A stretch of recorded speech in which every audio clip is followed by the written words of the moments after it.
for a DNA test. One woman says it happened to her and she called NBC5 to investigate the suspicious stop. NBC5's Scott Gordon has been looking into the roadblock in Fort Worth.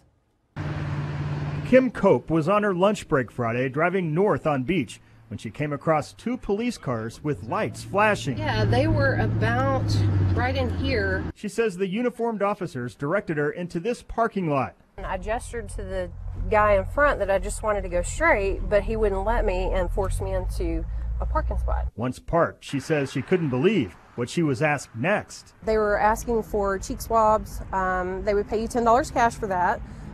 They would also, if you let them take your blood, they would pay you $50 for that. Or at the very least, she says, they wanted to test her breath for alcohol for free. It just doesn't seem right that you would be forced off of the road when you're not doing anything wrong. She says she felt trapped. I finally did the breathalyzer test just because I thought that would be the easiest way to leave. We asked Fort Worth and Haltom City Police about this. The parking lot is on the border of both cities, and each department told us they didn't know what we were talking about.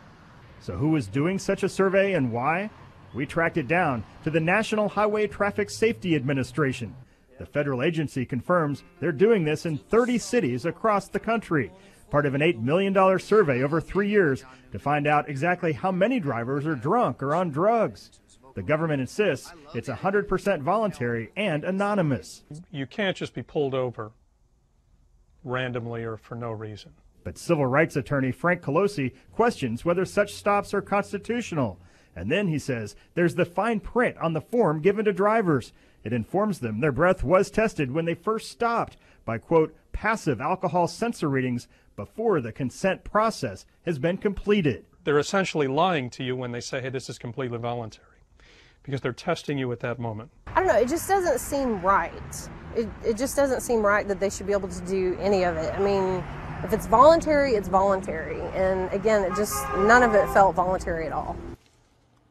Scott Gordon reporting there now. Fort Worth police are still checking into all this, but so far can't find any record of its officers being involved. We should make it clear the people actually doing the survey were government contractors. The Federal Traffic Safety Administration did not respond to our specific questions.